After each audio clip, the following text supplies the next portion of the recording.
Week 4 drafts on Underdog and Drafters is what we're doing today here at Spike Week. I'm Erik Beimfohr. We're going to see if we can't put up a little bit better performance than the Arizona Cardinals offense.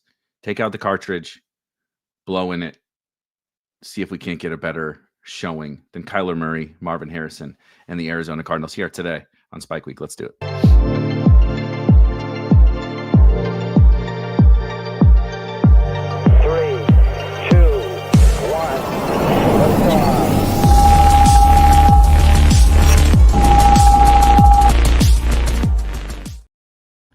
Good morning to all the fine folks. Happy week 4. It's beautiful football weather outside. I'm excited to draft some teams today. Super quick housekeeping. If you have not joined us before here at Spike Week, if you've not drafted Battle Royale teams or drafters, weekly teams, we got you covered. The rankings for the both Underdog and Drafters are up on the site. They are also in the description. You can go to spikeweek.com. You can click on the link in the description. Whatever floats your boat.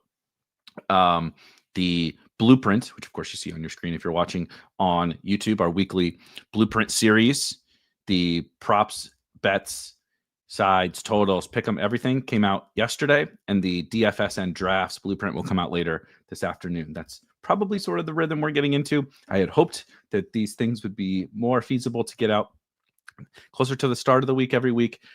But the NFL said we're going to have total chaos with injuries upon injuries upon injuries, and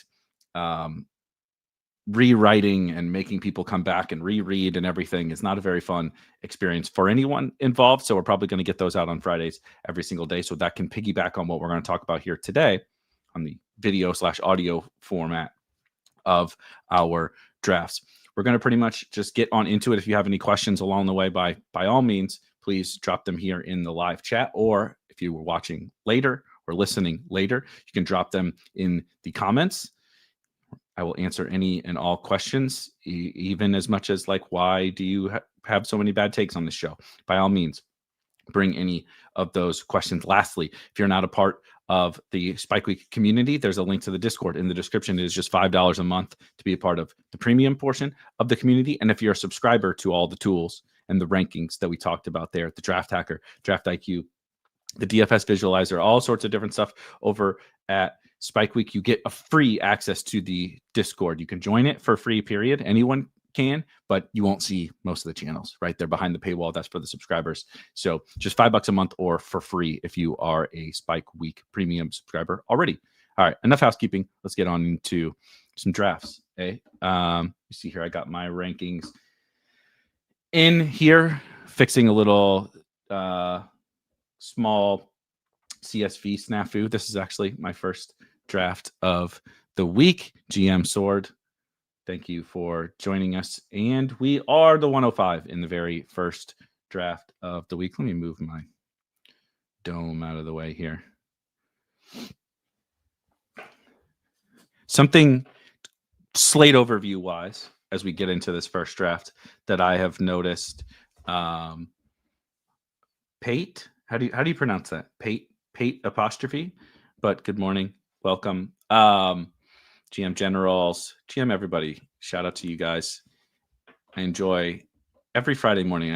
I honestly look forward to the Friday mornings even more than any of the other days. We've had Thursday night football, right, happened the night before, and it's fun to just hang out, rip some drafts, riff about the slate, and not have to you don't feel any form of pressure of going game. We got to go game by game. We got to touch on all of our favorite point per dollar plays and all of our start sits and all of that, your favorite props and all that different kind of stuff. The Fridays are the best. How I would think about this slate is it's a good question, Blur. I'll get to it as a part of this in just a second. For me, running back is really solid at the top, but pretty deep until let's call it a middle tier. There's a bunch of kind of borderline elite options. They are kind of all going off the board here, but you do see that I have a different sort of elite option at the top within our ranks. There's 2 wide receivers that really, really stand out this week, like in a pretty major way. I know this is a little early for his ADP, if you will, but Nico Collins is in our top 5 this week from a rankings perspective. And part of that is because wide receiver is after Puka Nacua, I think wide receiver is okay. Wide receiver is not like mega strong at the top. I don't love as much. I know we have Saquon ranked here, but what I'm trying to get is a bunch of Nico Collins, a bunch of Lamar Jackson, a bunch of Josh Allen, and then sort of mixing and matching around those guys. I would like to get a bunch of Puka Nacua as well, of course. But this week, there's 2 wide receivers for us. They kind of stand out above the rest. Of course, Puka, he's the wide receiver. He's an absolute superstar. He probably goes with not even needing any, description as to why we like Puka Nacua. But Nico Collins, I think this is sort of an eruption spot. If he hasn't already had that, he almost had that a couple times already this season, including last week. But I think this is like about as big of an eruption spot as you can get for Nico. And after those 2 guys, the wide receivers are either really good themselves in good matchups, but maybe we're a little bit worried about them as players or in their roles or their overall ceilings, or we have like really, really good players in tougher spots. So I can kind of lean into some of the risk levels at wide receiver a little bit later in the draft and load up on the superstar wide receivers. And look, like Derrick Henry is going to fall here. Amari Hampton is going to fall here. You will see. I don't love like Bucky this week, but Kyron Williams I think is a pretty good play. See, like I can get Derrick Henry. Now Derrick Henry has fallen past ADP, but I feel totally fine stacking Lamar with Derrick Henry like on this team, and you can still get Derrick Henry a little bit later. One might say you might be able to get Nico Collins too, but you might be able to get Lamar. But this kind of 3-man start, you see how good the running back position is until it sort of falls off a cliff. I will say, Blur asked about Travion Henderson because I've mentioned probably on like every single show so far that I like Travion. Let's wait on tight end.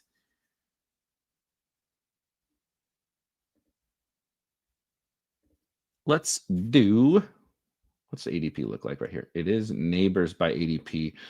Let's do Neighbors. Let's pretend that Dart is going to resurrect Neighbors. I also think this is probably, you talk about a unique start.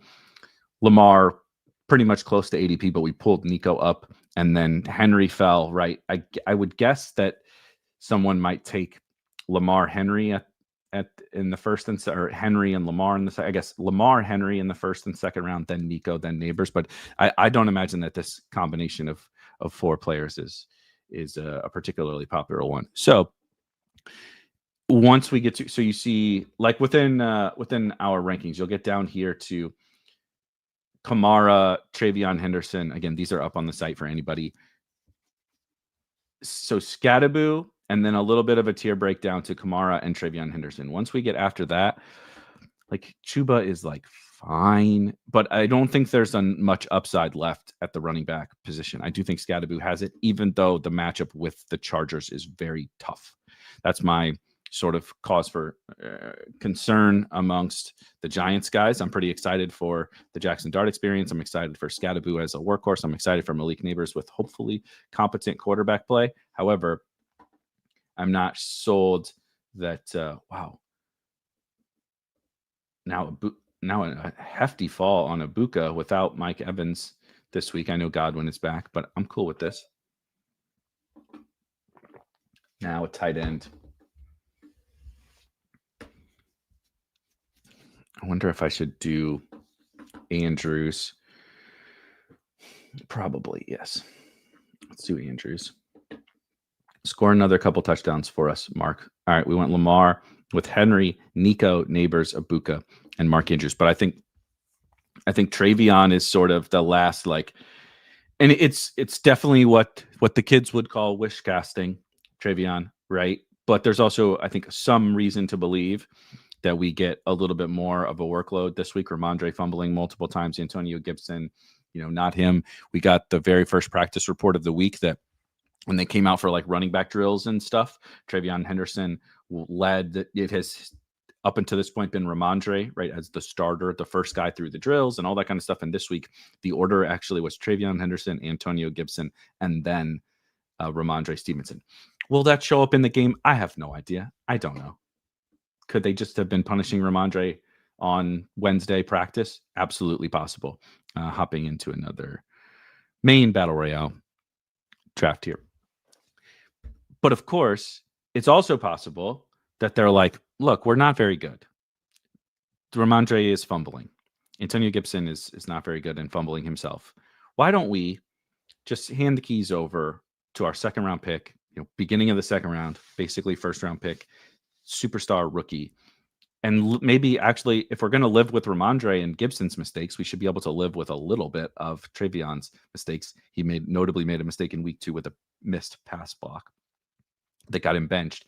I think it's conceivable that Travion like kind of takes over, and this is a good spot for him, right? Against the Panthers defense, kind of I don't think it's going to be like a shootout, but like bad team shootout where we get some fantasy points for cheap prices amongst the two bad teams. Panthers pass defense has been a little bit better than the Panthers run defense thus far. And so I think we could get that explosion we got at Travion. But after him, there isn't much at the running back position to really like. So you kind of do get a weird, it's a weird little slate where Brock Bowers is the standout tight end. We have a couple of standout quarterbacks. But you also have, in my opinion, 2 wide receivers who kind of stand out above the rest. It's not that I don't like Neighbors, not that I don't like these other wide receivers. It's just that there's 2 in a little bit of a tier of their own. And there's kind of a glob of running backs down through Scadaboo or whatever with a flyer on Henderson or Kamara or something at the end. Is sort of how I'm thinking about the slate. Are you avoiding Xavier Worthy this week? I actually quite like Xavier Worthy this week. I think he's a pretty good scroll down option, if you will. I don't know what his ownership is going to be, right? ADP of 35.3 here. Let's build a JT team. I really am like, aren't you worried about Jonathan Taylor? I'm pretty darn worried about JT, but I'm not going to go into, I probably don't know that I'll go into any week with 0 Jonathan Taylor. I think this is a little bit of a tricky spot for him to maintain what we got going on here, but it's possible that Jonathan Taylor is just that good and the Colts are just that good. And with Puka off the board, Nico potentially still on the board in the second round, I'll get a little bit of JT. Puka plus Nico is my goal start in these every time, says Charles. Yeah, you got to get a top 2 pick generally, maybe 3 to get Puka, but then Puka Nico is like the stone cold nuts start if you can get Brock Bowers. Michael Mayer for the Raiders. I know it has not been the world's greatest start for Brock Bowers. I think this is a really good spot. No Trey McBride, no George Kittle on this slate. A little bit of a tougher matchup for Tyler Warren. Bowers is a pretty strong option. If you can get those, 3, what have you, to start, I think it's pretty darn dreamy, and hope to get one of those running backs to fall. Hope to get, that's when Travion can come into play. I wonder if Nico or let's try Hampton and then see if Nico will fall. I don't know if these 2 folks, Not So One and Ragnar, are in the chat here. If you are, please let me have Nico. Thank you, Terrence. Much appreciated. I have 1 Puka, Nico, Bowers team. See, like Tyler Warren just went ahead of Bowers. That's pretty crazy. And I really like Tyler Warren. But again, Michael Mayer has not practiced yet this week with the concussion. And that seems like silly. There goes Nico. Damn it. It seems silly. But the Raiders have been neutering some of Bowers' snaps and routes. And part of that has been because of Mayer. And so let's do Bowers. If Mayer is not going to be out there, you're going to get more snaps and routes from Brock Bowers. And this is a good matchup.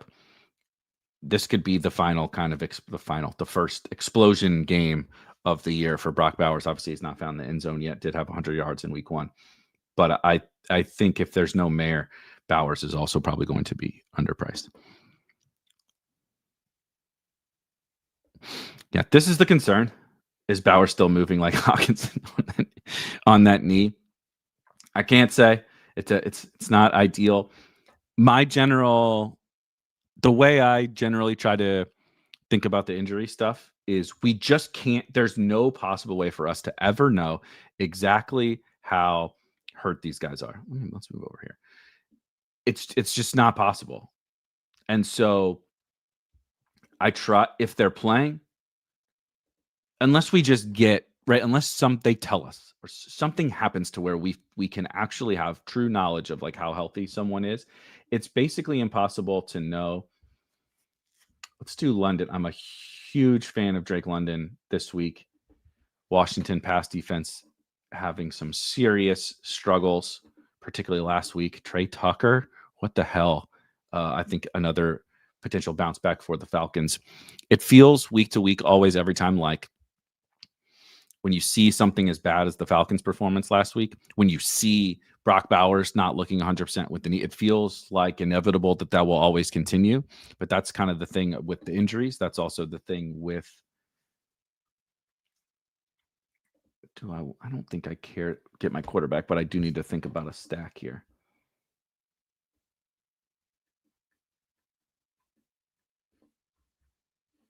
How about Geno? How about Geno with Bowers there?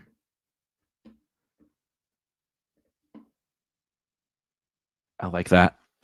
When you see someone that doesn't look 100%, we just assume like, okay, well, he's 100%. We have to ding him. When you see a game like what happened with the Falcons, I mean, just an absolute disaster.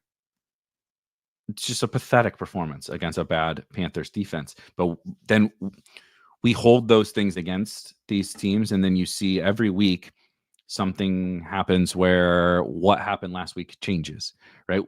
Myself included. I had buried the Panthers, and I thought the Falcons were sort of real after 2 weeks, and not the best defense in the NFL like they were playing like. And I had some small concerns about Michael Penix and the way he was playing as well, right?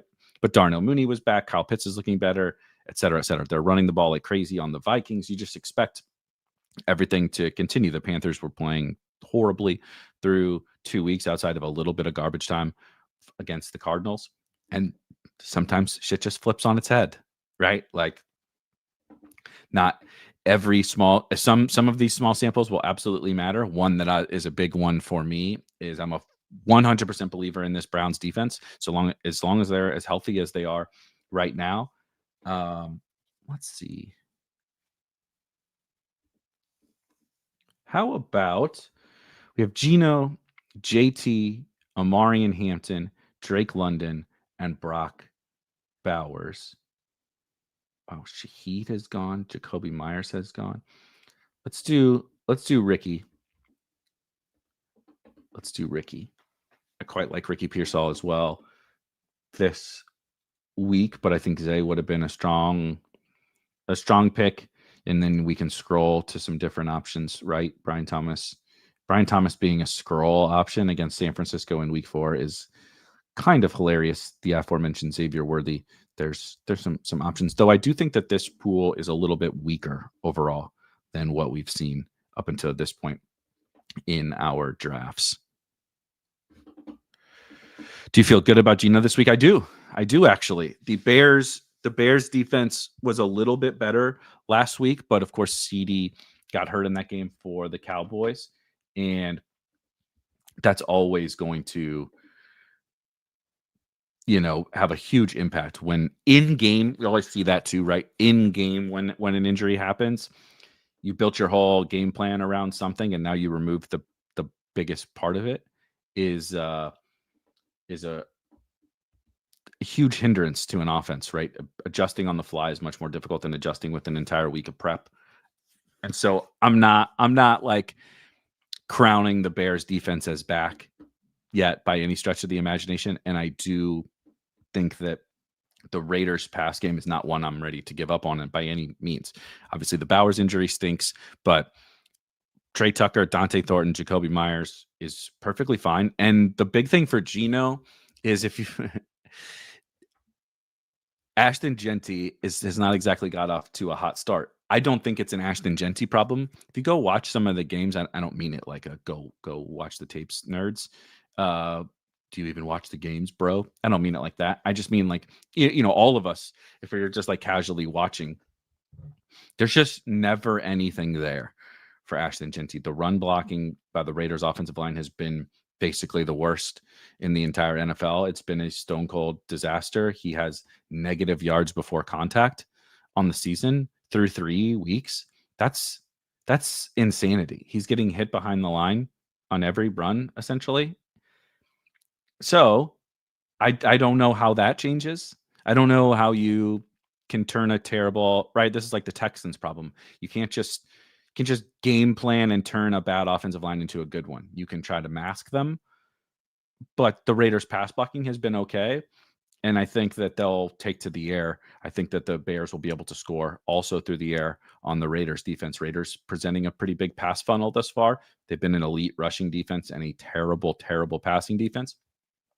Maybe that right continues. Is that sticky? I don't know, but that would be a really good sign for Caleb, right? For Rome, for maybe for DJ Moore. I'm not sure there's anything that can save DJ Moore, but the Bears passing game is having success, and the Raiders are unable to run the ball again. I think that's going to be very good for Geno, for Bowers, for Jacoby, maybe even for Trey Tucker again. You want to crown them? Then crown their asses. Is Hollywood too far of a scroll? I think so. I understand Hollywood got a lot of targets in week 1 when Xavier Worthy got hurt, but he's very, very bad at football. It's not going well for Hollywood. I think eventually the Hollywood routes probably go away. Obviously, I would like to see them go to Jalen Royals, but when Rashee comes back, I think how it's going to happen, as much as I would love, like I said, to wish cast it onto the rookie that I like, I think Rashee comes back. We're like just assuming those guys are healthy, right? Rashee comes back. Worthy.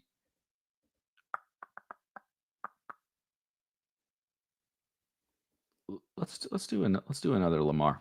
Worthy comes back this week. Rashee comes back in a few weeks. Tyquan has outplayed Hollywood Brown thus far. I know that seems insane, but it's true. It just is. I would, if I were the Chiefs, play Tyquan and Worthy on the outsides with Rashee in the slot as my base offense. Let's speaking of scrolling, let's start scrolling right from the jump. Do a little bit of Hampton and Lamar at the 1-2 turn. But yeah, that's what I would do if I were the Chiefs. And so to the Hollywood point, like, yeah, he's going to play this week. But I think he's at risk of losing routes at any time. Because I think it's just mostly over for Hollywood. Like, he's an NFL player at this point in his career, but is he one that you want to have out there as a primary wide receiver? I don't think so, personally. Favorite tight ends this week, I like Ertz. Charles likes Ertz. Terrence likes Ertz as well.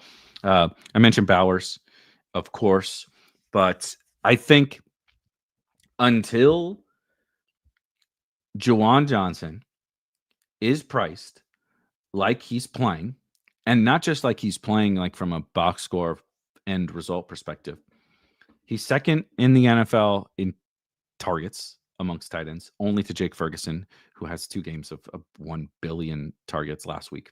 Certainly really skewed that. It's pretty tough to have that many targets and that few yards, but Jake Ferguson certainly pulled it off last week. There goes. So Bowers is gone. Nico is gone. Okay.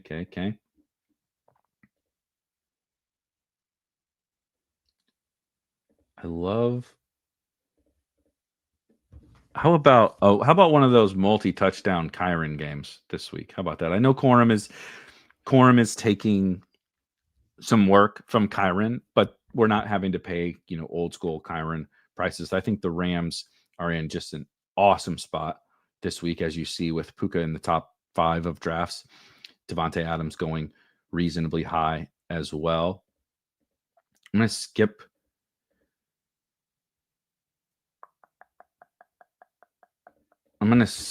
Tyler Warren, and let's do another London. Get London on this team. Stack Lamar. I would like to stack Lamar with Zay, and then we'll see what comes at the tight end position. But if we just look at the tight end position, I like Warren okay. I have him ranked after ADP, obviously, as you see here. But until Juwan Johnson is priced like he should be, which is the top 5 tight end in fantasy right now, right? No George Kittle, certainly on this slate. No Trey McBride, Brock Bowers. If you believe in the Brock Bowers knee thing, then maybe Juwan Johnson is even better than he is. So I like those guys. I think Ertz is a perfectly fine call. Jaden Daniels should be back, is back this week. I don't think Atlanta has. I think Atlanta's somewhere in between the two teams that we saw in week 2 and week 3, somewhere in that mediocre middle. And so Zach Ertz definitely can get a bunch of targets. Zach Ertz needs to get a bunch of targets. To be clear, Zach Ertz had 8 targets and turned them into 64 yards in week 2, and had 5 targets and turned them into 26 yards in week 1. He did go 3 for 36 last week, but what the heck? Who's drafting Zay? Okay, well, I guess we're turning it into another Andrews team. Let's stack that one up. Huh? Where are these gonna catch a bomb? Worthy's going to catch a bomb. Andrews is going to score 2 touchdowns again for the Ravens. But I like Andrews fine. I like the Ravens a lot more than the Fields, and I do want to stack Lamar, because when Lamar has this huge games, he's throwing multiple touchdowns. You see what happens when Mark Andrews is able to actually capitalize on those touchdowns, and you also see from week 1 what Zay can do. So 2 out of 3 weeks, one of the primary pass catchers for the Ravens has gone absolutely nuclear. Isaiah Likely, what does that mean? I'm not sure, but Mark Andrews was totally fine alongside Isaiah Likely for the entire season last year, despite the big week 1 from Likely last year. So I do like Mark Andrews. The Earth shout was good. Juwan is near the top of my list. I'm light on the Lions big time this week, so Laporta's not really one that I am interested in. I like Brenton Strange. He is a guy who we were pretty intrigued by. If you played DraftKings DFS in week 1, you saw Brenton Strange be pretty darn popular. And now, and speaking, that was Chuba. 7 targets, 5 targets. He hasn't, I believe he led the team in receiving last week at 61. He led the team in receiving in week 1. I can't remember if BTJ got over 61 last week. But anyway, I think that the 49ers defense without Bosa is going to be somewhat exploitable. And Brenton Strange is a guy who, the volume is solid. Can he fall into a touchdown or 2 in any individual week? I think so. He's playing a ton of snaps. He's running a ton of routes. He just hasn't found the end zone yet, whereas the likes of Juwan have. The likes of Ertz have. These other guys have found the end zone. And so we're a little bit worried about the Jacksonville Jaguars, but we should be worried about a lot of things at the tight end position. And I think Strange has about as good of a role as you can get for a tight end. We are ripping. We are flying through some drafts.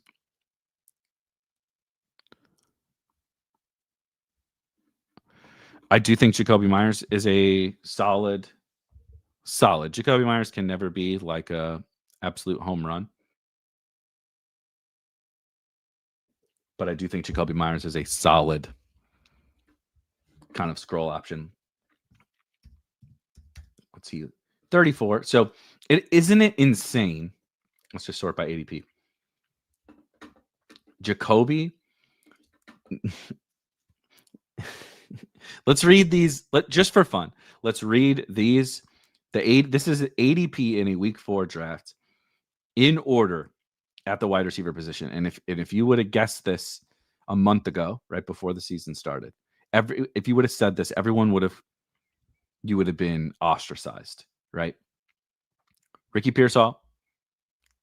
No, let's start here. Lab McConkey, Ricky Pearsall, Deebo Samuel, Drake London is after those guys. Keenan Allen, Jacoby Myers, Quentin Johnston. I'm learning how to choose That's hilarious. Siri is also confused. After Quentin Johnston, Brian Thomas Jr., Tataroa McMillan. Those veterans, dust balls, guys we've given up on like QJ, going ahead in a weekly draft is wild and warranted. It's not fun, but it is the facts of the matter. I'm gonna draft some BTJ this week though. I'm gonna draft some BTJ. I think he's in a little bit in his own head, like Marv last night. It's certainly possible that nice Puka team. Finally, we were gonna keep drafting until we got a Puka team, but Jacoby being ahead of those guys is both reasonable and insane to think about. Yeah, exactly. Jacoby Myers is a home run. I think he's fine this week. Obviously, I prefer Brock Bowers.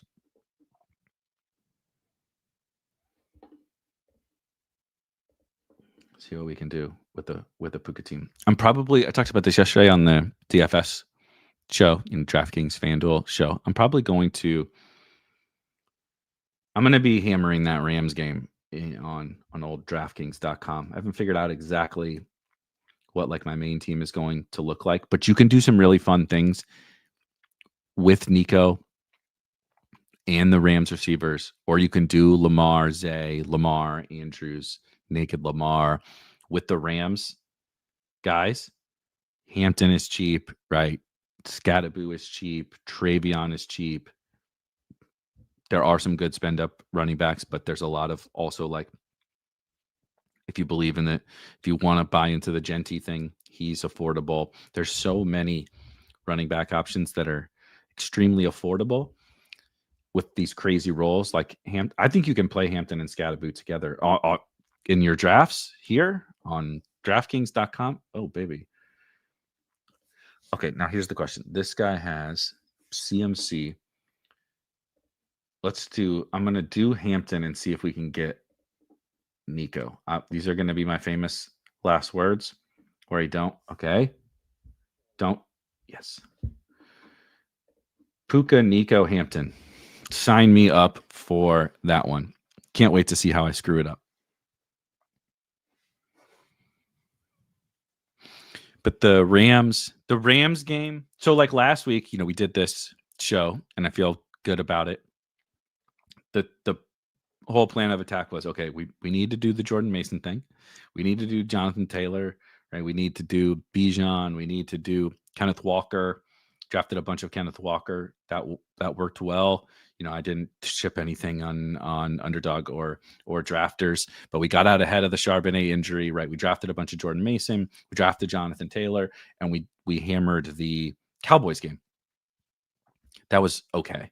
Caleb was great. Rome was fine. George Pickens was fine. Those were kind of the pillars. Jake Ferguson was good.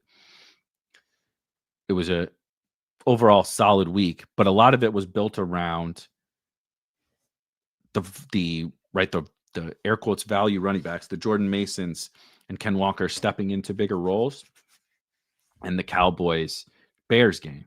This week, I don't think that there's like any of these games that stand out that far above the rest at all.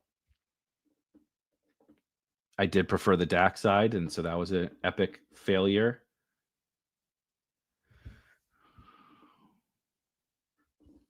All right, let's skip Devontae then.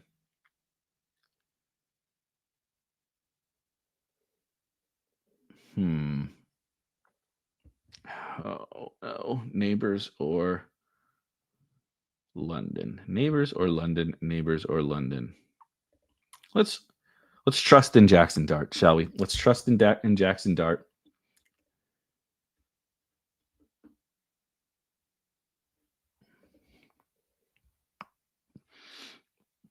Tight end that we didn't mention that I think no one is going to play Hunter Henry off of the big game.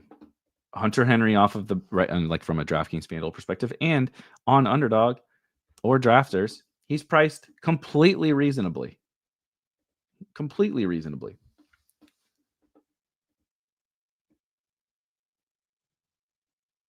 We can do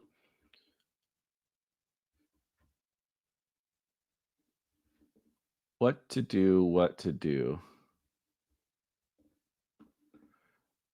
I got to stick to when we say Juwan is supposed to be priced more expensive, we should stick to our guns, especially when it's on this Puka Nico Hampton team that I would really like to.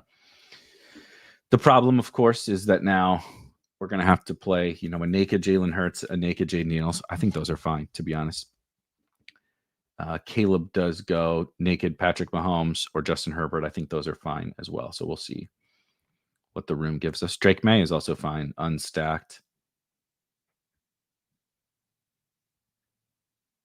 I don't want to. I don't think there's ever a reason to take Matthew Stafford, like ever.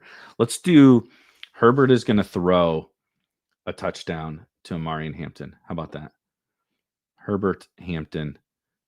We need a receiving touchdown from Amarian. I'm cool. I'm pretty comfortable with that. So we have Herbert, Hampton, Puka, Nico, Neighbors, Juwan Johnson at tight end. That's a good one. Let's do one more of these before we hop on over to drafters.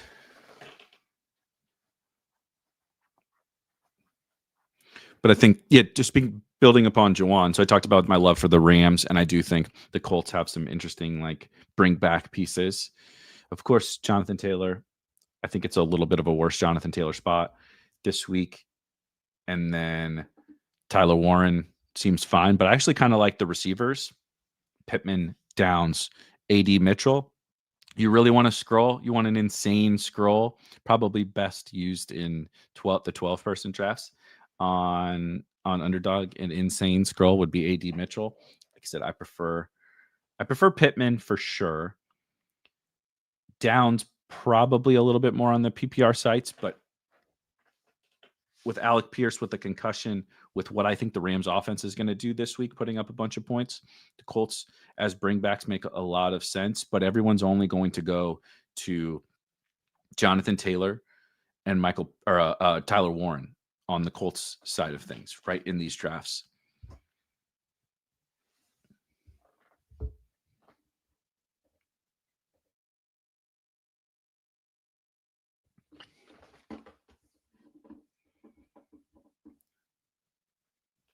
James Cook 102. This guy's going to take, guy or gal, he's for sure going to take Puka and rob me of another Puka team. But oh, hello. There goes JT. Puka, sign me up.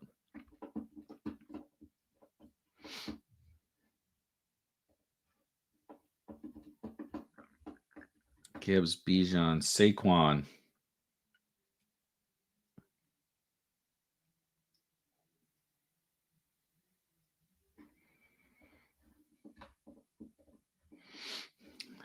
Give me my Puka Nico teams, please.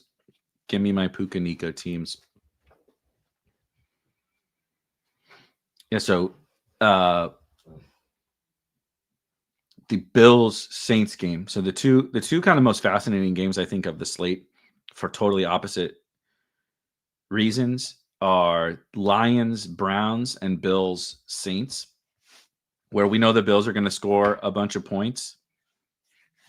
But I think everybody is expecting it to be James Cook again, even though the Saints run defense has been solid. Grain of salt, like all of these things, right? We have to continue to take things with a grain of salt in 3-week sample sizes.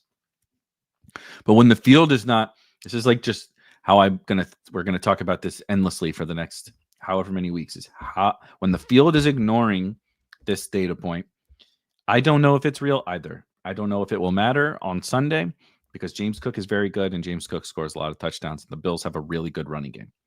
And of course, Josh Allen and such. But the Saints run defense has been quite good. Really slowed down Christian McCaffrey, even slowed down Ken Walker. He scored 2 touchdowns, but he wasn't exactly ripping a million long runs, which, the Ken Walker experience is always something interesting. But the run defense has not been the problem for the Saints defense. Their offense has been part of the problem. But then so has the oof. Okay, we did Puka, Nico, and Neighbors already.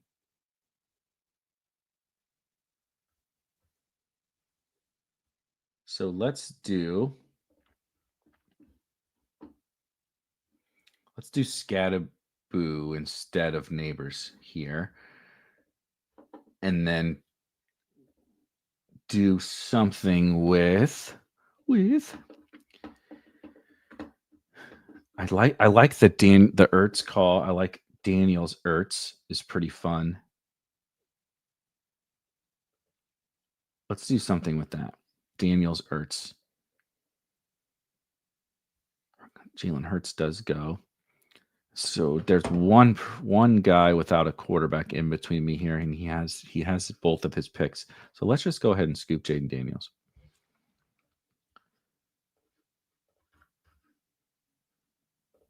I don't think I need to do Ertz here, but we also can because we can scroll it down. But I think London would be pretty killer on this team. Turn that game stack into the winner, right? Daniel London's popping off on the Falcons side. Daniels throws a couple touchdowns to Ertz. Maybe he runs for a touchdown. And we obviously have our Puka Nico. I don't love the matchup so much for Scatterboo, but the volume and the high value touch profile is just nuts. He had 8 targets last week. He's going to get the goal line carries. It's hard to pass up on what you're going to get from a role perspective for Scatterboo. I remember there was every year, as you guys probably know, myself and Pat Corain from Legendary Upside, we have a podcast over the course of the summer. Legendary Sickos, right? And we do like we're both big into the rookies, and we do big, sort of mega podcast, if you will, about each kind of, we do quarterback, running back, wide receiver, tight end, et cetera, from before the NFL draft. We talk about, our breakdowns of all these different guys. All right, we got London. Now we just sit back and pray that either of these two, no, just one guy has an opening for a tight end. We break all these positions down. And I liked Scatterboo. He liked Scatterboo. I called Scatterboo one of the best running backs in college football on that episode. And there was a guy who clearly is not a particularly big fan and went off in the comments about how I don't know ball because Scatterboo is terrible. All the real scouts, all the real NFL draft nicks know that Cam Scatterboo is a fraud and isn't very good. And you fast forward and Cam Scatterboo goes in the 4th round, immediately takes Tyrone Tracy's job, and then takes over a Giants backfield and is projecting as like a top 10 running back in fantasy. And it's always so funny to think back on the funny stuff that people will tell you that they were, that you were wrong about, but then also the stuff that you were actually wrong about. Like, and it's often never the same, it's like the people, we all disagree on all of these different kinds of things. And to think about what drove someone what made someone so angry as to feel the need to comment on something on the internet, right? Like, or like something you feel like, even like in Discord or whatever, what did you feel the need to reply about? What like triggered you enough to do that? And then the things that you were actually like probably should have replied about that were like really wrong. It's like those things that are often going in different directions. It's super interesting. All the things that like we're most confident in, like me too, right? Like all the things that I'm most confident in and are never the things that I should probably be the most confident in. And no matter what. Do you do redraft trade questions? I will take any and all questions. Redraft, survivor, guillotine. Do you have a sports bet you like? Do you have a DFS play? Do you have a scroll down option in these drafts? All of it. Go for it. This team did come together really well, though. Shout out to the chat on the Ertz call. I like it. I also particularly like this, like from a late scrollish down kind of contrarian stack, right? To get Puka and get Nico, who we talked about are two of my big priorities on the week. To get the Scadaboo workhorse role, just lock that down. And then take the Daniels with London and Ertz and a little mini game stack of the Washington Atlanta thing, that the prices on both of those sides have been depressed. Terry McLaurin, weirdest injury update we've ever received, doesn't need surgery. Like, thanks. I fucking hope so. He's questionable to play, and the update is he doesn't need surgery. Like, we don't think he needs surgery. Like, pardon? Like, I didn't know that surgery was on the table. I thought he might play this week. I didn't know that we were considering surgery. I didn't know that needed to be, right? It's like, I didn't know that needed to be clarified, that we didn't need surgery. So that doesn't make me feel very good. Now, that's not great for Jaden Daniels, but it is good for Zach Ertz. It is good for Deebo Samuel. It is good for Jalen Lane and Luke McCaffrey, right? It is good for those guys. And if the Falcons are going to score, I pretty much just trust in Jaden Daniels to go do his thing, whether or not Terry McLaurin is out there or not. All right, trade question. Jesse says, trade Javonte Williams, David Montgomery, and Rashee Rice. Ooh, wow, for Bijan and Golden. Half PPR, 14-teamer. Now we're speaking my language. I love the deeper teams, or the deeper leagues. Oh, found him. He's still listening. The guy who commented that I was wrong about Cam Scadaboo, I absolutely 100% did not say he was the best running back in the draft. I said he was playing like one of the best running backs in college football. You can go back and listen to the 3 hours since you're still listening to me. I can't believe people hate watch something so much that the guy who commented that is still watching. That's crazy. That's crazy, bro. I think you're a liar. That's so funny. Go back and listen. That's fine. Javonte Williams. There's literally, Ashton Genty was the best running back in college football. No one said. I didn't have Cam Scadaboo ranked as my number one running back overall. He wasn't even second. He wasn't even third. So I'm obviously not lying. You can go look at the rankings. Too funny, man. Too funny. People really are crazy. What a world. That's so funny. Have Lamar and Kincaid. Okay. Etienne, Benson, Javonte, David Montgomery, Woody Marks, Justin. Okay. Wide receiver, Justin Jefferson, Sutton, Ibuka, Rice, Tillman. See, I like your running backs.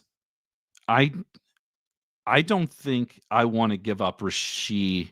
I mean, getting Bijan would be certainly nice, but Golden is not a guy I'm like super excited to start every single week. You know what I mean? Like, Golden is probably one of those like better in best ball type options that I just don't know that I want to be reliant upon in a 14-teamer is definitely very different, but I think you have a really like solid foundation. Obviously, it feels a little light at receiver because you don't have Rashee yet, but I think you can weather the storm with the only having to start 2 wide receivers. That's Jefferson, Sutton. You have Ibuka, and soon you'll have Rice. I think that's fine. I know Trey Benson sucked last night, but Trey Benson is a guy you can start. Obviously, Etienne, you're starting every week, and Javonte, you can start every week. Monty in a pinch, right? I like your team as it is better than giving up your guys for Rashee. That's my take. Shout out, Matt. Too funny, man. Gosh, that's so funny. All right, let's hop on over to drafters, shall we?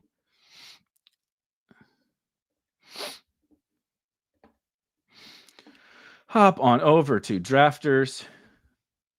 Do a little whale action here. It's 1 out of 5. For anyone that has not played on drafters, of course, go. I love their weekly games. Underdog, I'm getting more into these weekly games. You're not going to hear me say I'm the best at them ever. That is for sure. But I'm enjoying them a lot more. And the depth of the drafts on drafters, the different options, like the two quarterback formats that they have on drafters are awesome. If you want to spend a couple more shekels, they have a $55 2 quarterback tournament every week. That's a $10,000 prize pool. And only 200 people. So I think I've cashed that every week. And I haven't won anything crazy. But I find those drafts to be a lot of fun and kind of advantageous as well. And then they have an $8, they call it the octopus, right? Because of the eights. $8.88 for another 2 quarterback, 8 entry max. That's pretty darn fun as well. And then, of course, we got a $3 tournament, got an $11 tournament. They got some higher stakes stuff. I enjoy the weekly stuff over on Drafters.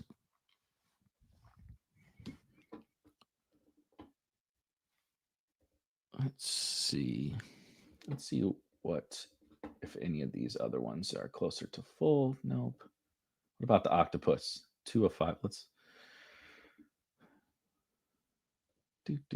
just hop in a bunch of these, shall we? And see what fills. How's the shark looking? 1 of 5.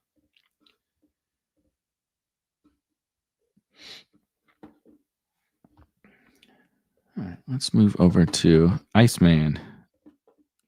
Iceman says, "What a great picture! What is that picture? Warrior. I see warriors. What is your avatar?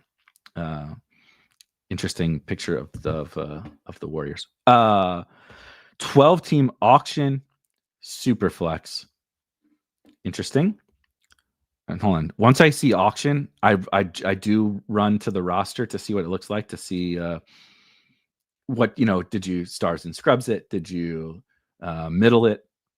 Every single time I've ever middled an auction, I hate my team and it sucks. Every single time. It's crazy. Every time. So Chase Nico. Damn, this is a good team. Chase, Nico, Debo, Keenan at wide receiver with Hampton, Walker, Scadaboo, and Dobbins at running back.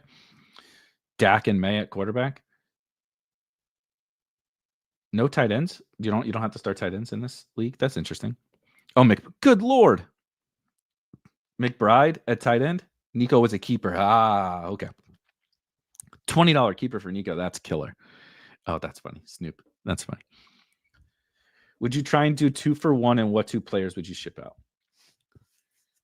You are pretty loaded. I wouldn't mind Chase, Nico, Debo, Keenan. I wouldn't mind locking down. I kind of like staying with those running backs. Hampton, Scadaboo. Ken Walker is a little bit infuriating when Charbonnet's healthy, as we saw just last night, 12 hours ago or whatever it was. But I think he's a good guy to have. You can start him, and you can hold off. You can move him around. I think he's possibly tradable, but I'm not sure about his trade value. Maybe Dobbins is a better trade chip. I think I would want to lock down a wide receiver, right? So can you get rid of Keenan and Dobbins or something like that for just a entrenched every week starter at the wide receiver position? Is someone interested in Jamar Chase? Because that's obviously the greatest concern you have on this team, in my opinion, is the Joe Burrow injury, right? That's the problem. So if you can get someone to bite on Jamar Chase and you have to dangle one of these other guys, I do think you have the depth to do it.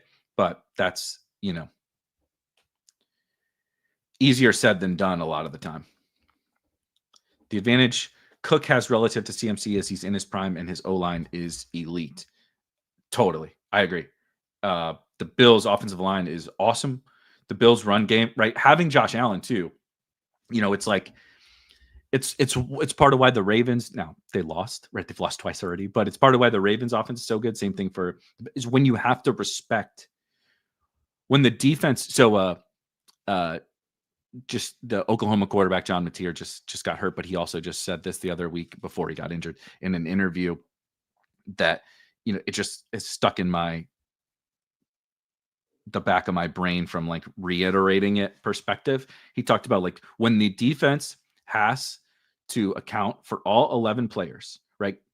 defending the run against Josh Allen and Lamar Jackson, no matter who is at running back, is far more difficult than defending the run when Matthew Stafford is at quarterback or Aaron Rodgers or name another pocket passer.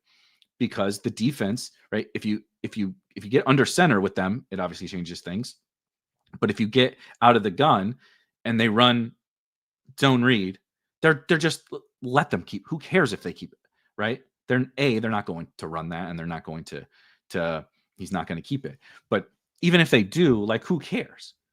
But Josh Allen and obviously Lamar Jackson, if those guys keep the football, you can't have them keeping the football untouched, right? You have to account particularly a backside player, right? A backside backer or backside defensive end has to, backside safety, right? Some backside player has to account for that quarterback. That removes a player from tackling Derrick Henry, from tackling James Cook. Those guys are really good backs, right? James Cook is very good, very elusive. Derrick Henry is one of the best pure runners ever, if not the best pure runner of all time. There, I said Derrick. That there was one time where I did say Derrick Henry might be the best pure runner of all time, and yes, you can quote me on that one. So yeah, the combination of this incredible Bills offensive line, strong play calling, and Josh Allen back there is just such an insane weapon that it makes life so much easier for James Cook, and same thing for Derrick Henry with Lamar. Keenan and Dobbins for Tet. I would be down. I'd be down for that.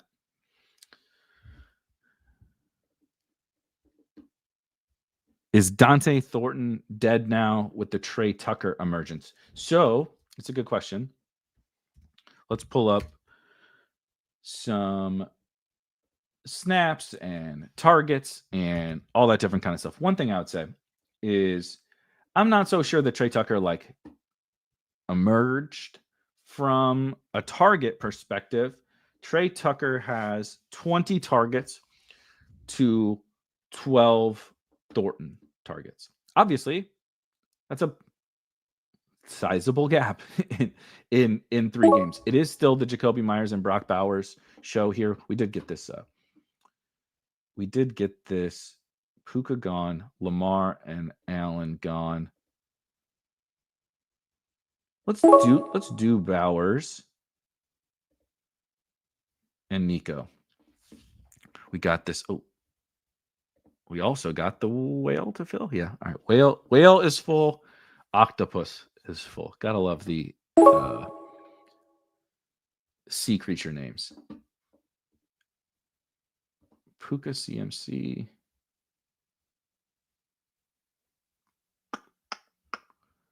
We'll do JT. I really am uncomfortable with JT, but I need to make sure to force myself.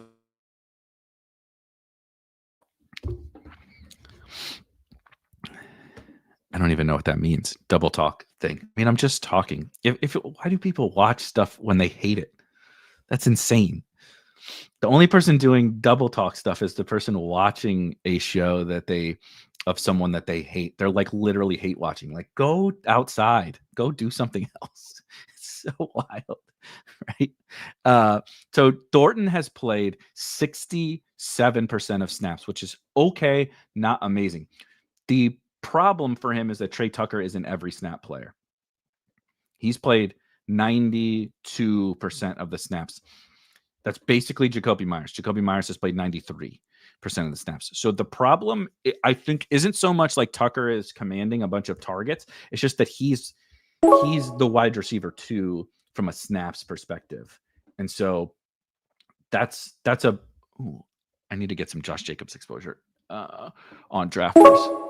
They obviously play the Sunday night game. The Sunday night game is on the slate on Drafters. It is not on the slate on. Good Lord, all the running backs just went. How about a Devontae share? We didn't take any Devontae over on the dog app.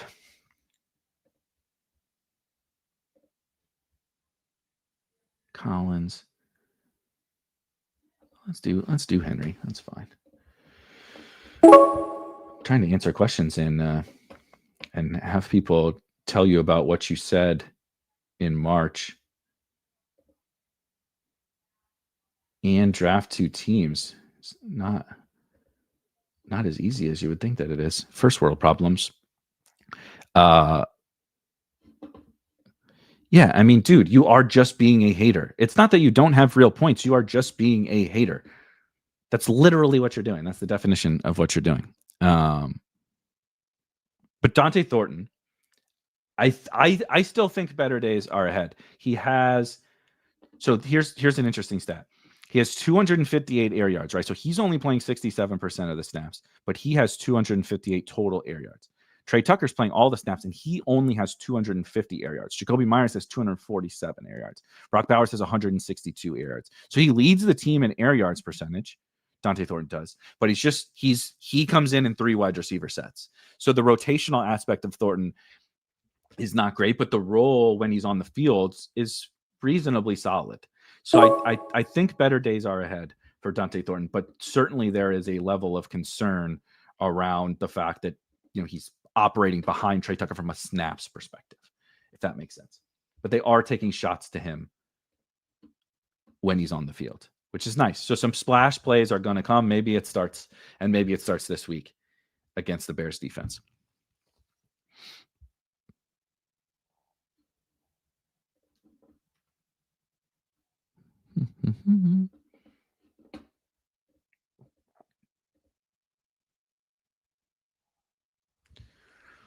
Okay.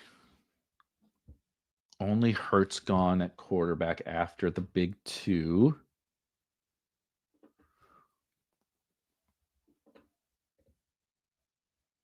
Kyron. We have Devontae. I don't really want to do Kyron.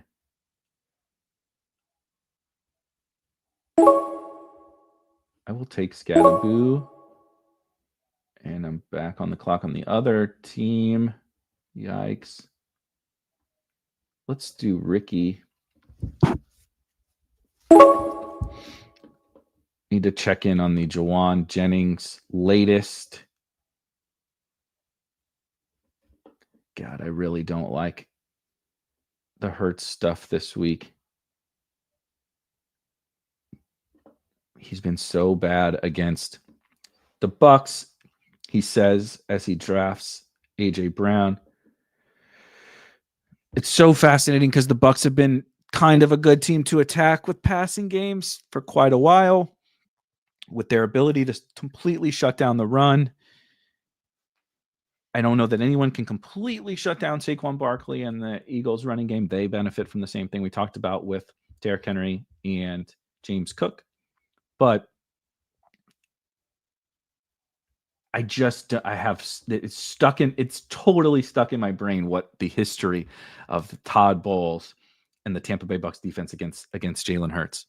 And I want to believe that they'll improve based upon what they did in the second half last week against the Rams, but it's very hard to convince myself that that is going to be the case in this spot. But man, we're getting a really damn good discount to find out. So he has Lamar. He does not have a quarterback, but I could still probably push it. Let's do this BTJ bounce back concept here. All right, we're going to need 2 quarterbacks here. 2 quarterbacks and 2 flexes left. Okay. So we can start to build out what we want to do with the quarterback position here. Purdy. I did Ricky, so how about Purdy?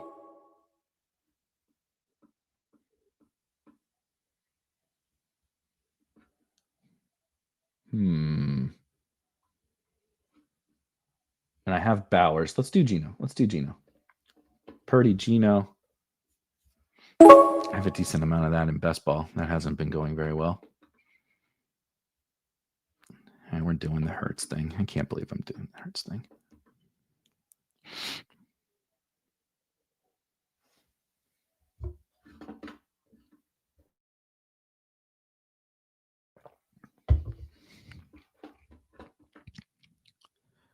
Let's see here.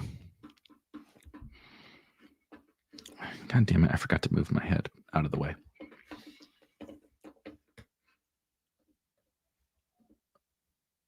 Hurts, JT, Josh Jacobs, Emeka Buka, AJ Brown. Obviously, we created a little game stack there in case that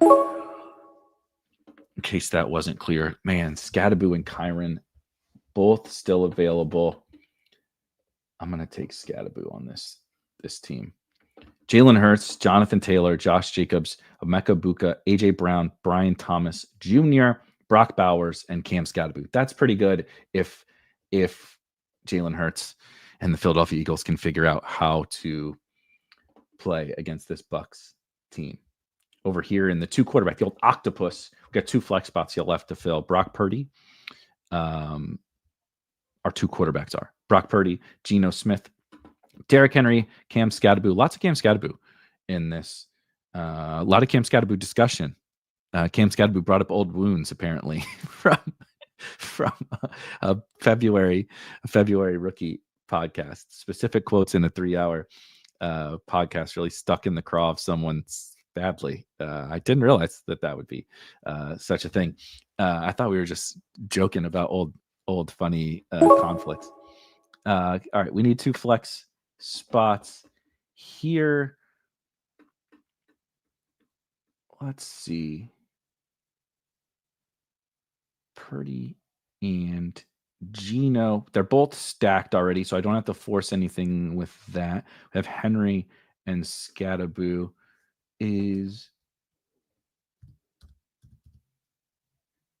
Let's do Xavier Worthy. I have Derrick Henry, right?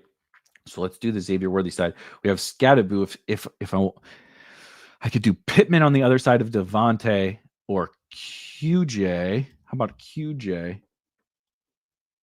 on the other side of Scat?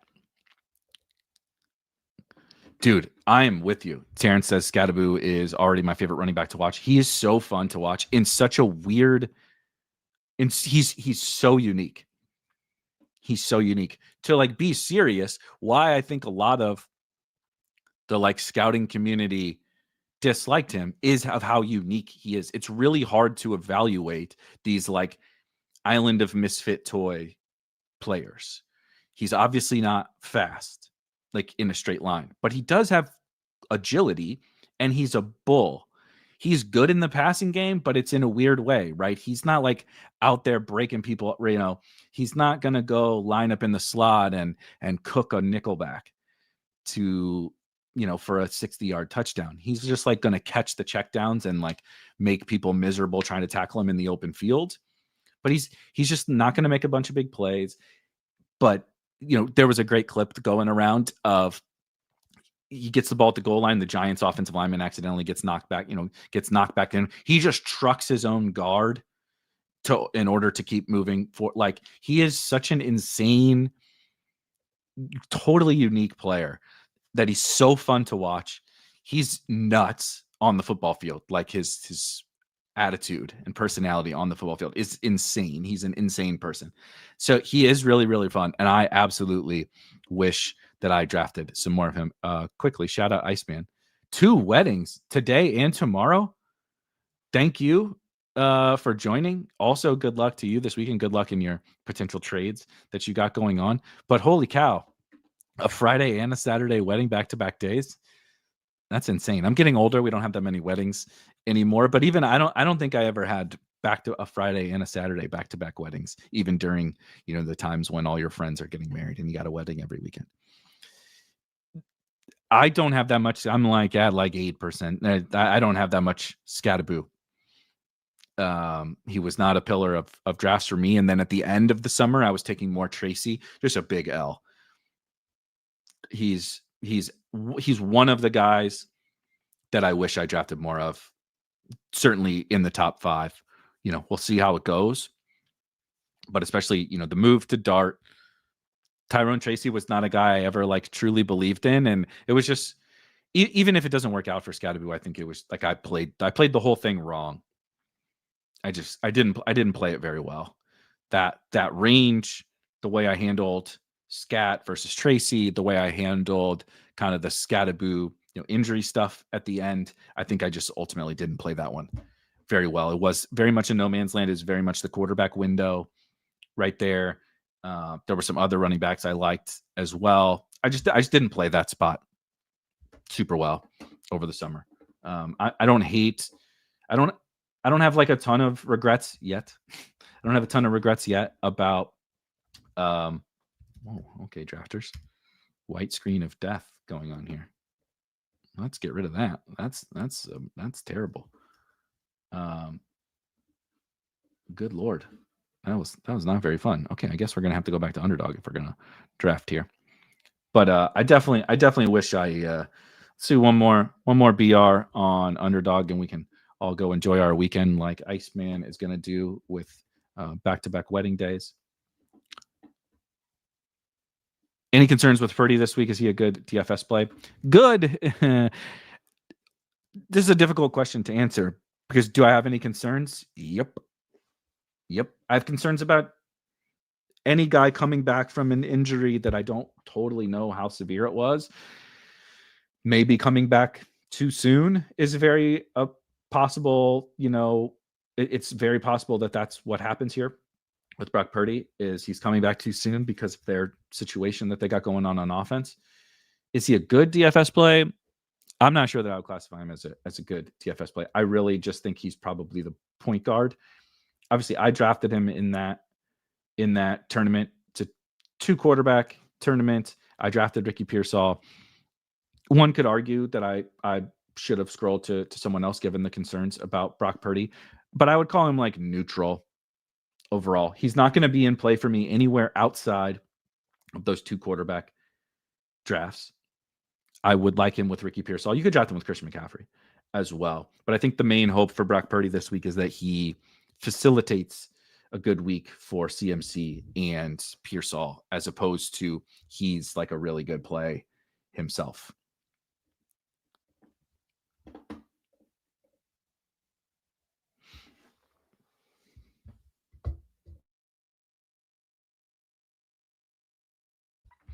We do have a phenomenal weekend of football ahead. Got the early game on Sunday. Not the greatest game. Steelers Vikings, but we got the early game on Sunday. We got awesome college football weekend. I don't love the slate of games like on Sunday from a real life football perspective. Chiefs Ravens is fun, but the Chiefs haven't been very fun this year. But I think it's a really good like fantasy slate. I think it's a very fun fantasy slate actually. But the college football slate of games starting tonight, but specifically tomorrow is chef's kiss. Amazing. So we're going to enjoy some good football.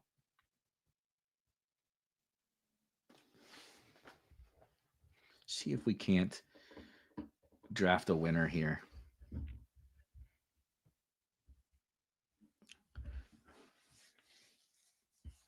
Let's do.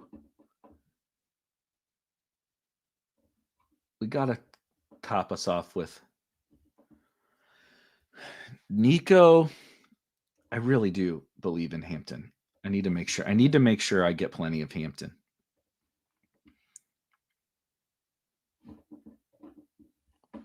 Figuring out the thing I'm realizing as we draft teams here today is figuring out how to handle exposure, like your portfolio to these top backs is probably what makes or breaks this slate. I feel fairly, I don't know how Nico's going to do. I don't know how Puka's going to do. I don't know how Drake London is going to do. Those could be huge like mistakes that I'm making, but I feel reasonably solid about what I'm getting about that with them relative to kind of their peers at the position. Whereas at running back, like, look, I feel pretty strongly that we don't want to be playing guys in against this Browns defense. But like, if the Lions just go Burr at home on Sunday, would that be ultra shocking? No. Do I love Saquon Barkley against the Bucs? Not really. Aren't you worried about Jonathan Taylor in a spot where they're probably not going to be playing with the lead all game like they have for 3 weeks? Yes. Right. Aren't you more excited about the Bills passing offense maybe than the Bills rushing on? Yeah. Et cetera, et cetera, et cetera. But yeah, like Terrence likes Cook. I like Derrick Henry. I like James Cook too. And that's another guy I need to make sure, just because I'm a little bit more, I'm locked in on Nico and Hampton. Those are two of my favorite guys.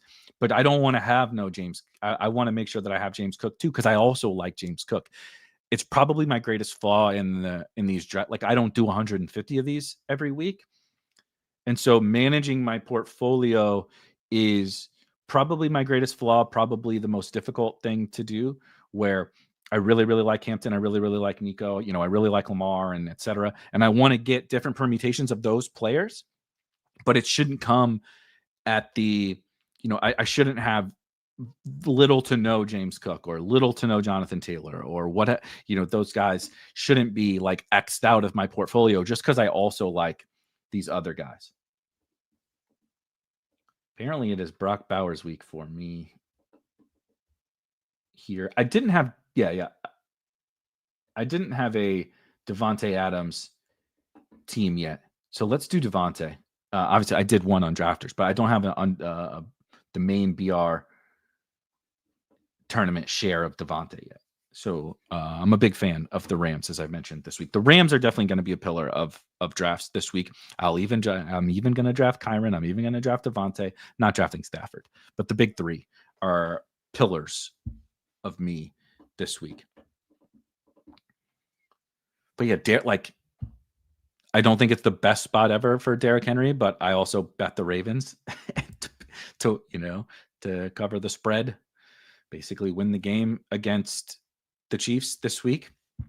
So if I think the Ravens are going to go score some points and beat the Chiefs on the road, Derrick Henry's probably going to be pretty good. So I don't want to avoid him, right? Obviously, I think the Bills are going to beat the shit out of the Saints. That means James Cook is probably in a pretty good spot, even though I like, X, Y, Z better. Managing that portfolio aspect is a huge part of this, and honestly, something I continue to try to get better at. I think I do a solid job over the best ball summer because it's a little bit easier. You have many months to do it. We built the tools here at Spike Week. Our Draft IQ tool is like clutch for making sure you get all those permutations that you want, making sure you're getting the structures that you want and the player combinations that you want and all that different kind of stuff in these BR tournaments. And when you only have you're only a couple days or whatever to draft them. And like I said, I'm not doing 150 of them every single week. Managing where do I want to take a stand, right? And is James Cook where I want to take a stand? Is Derrick Henry where I want to take a stand? No, I don't think so. But how do we get them while also taking the stands that you do want to take, right? I want a Puka stand. I want a Nico stand. I want a Lamar stand. I want a Hampton stand. I want a et cetera, et cetera. Making sure I get those, plus still getting exposure to James Cook and getting exposure to Derrick Henry. And Derrick Henry's a little bit easier this week, which is kind of funny. It's not that easy to get James Cook, but it's easy to get Derrick Henry. Is another bizarre part of the week 4, in drafting environment, but it does make sense, generally speaking.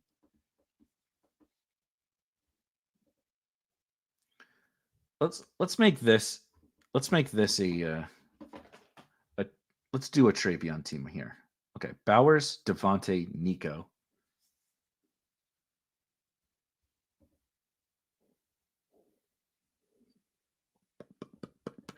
Let's just take Travion now. Oh, it's 5, 6. You have to take Travion now.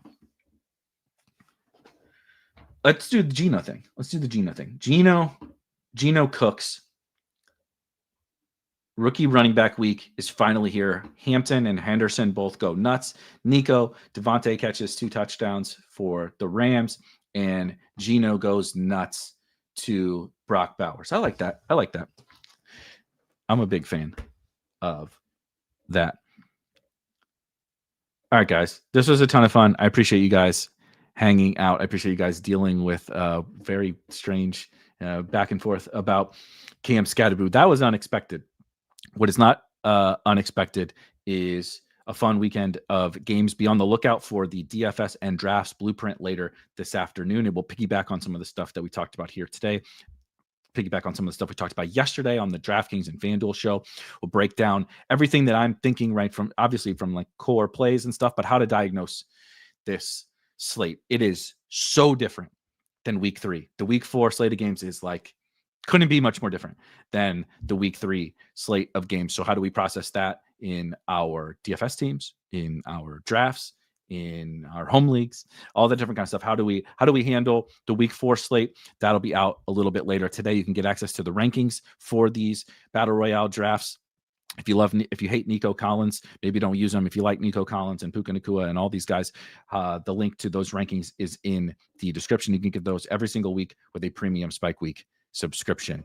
But that's going to do it. You can come join me on Sunday morning on Rotogrinders, breaking down the DFS slate over there. Check out the Survivor video with myself and Robin. Join us in the Discord for 100%, 365 days a year, access to myself and the thousands of other Spike Week sickos that are out there grinding out these drafts and their best ball teams, the first quarter tournament, the second quarter tournament, everything there in between. The Spike Week sickos are in the Discord. Come hang out in there for just $5 a month. But I will see you guys on maybe on Sunday, but definitely on Monday back in the Best Ball Basement. Enjoy week 4. Enjoy the weekend. Enjoy your weddings, Iceman. And I'll see you guys on Monday. Peace.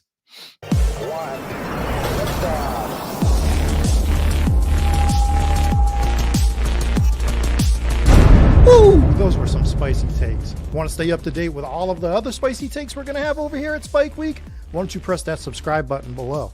You turn notifications on, we draft a team, boom, you know about it. We have another spicy take, boom, you know about it. You can be there. You can draft with us. You want to stay up to date? That's how you do it. All right, we'll catch you later next time here at Spike Week.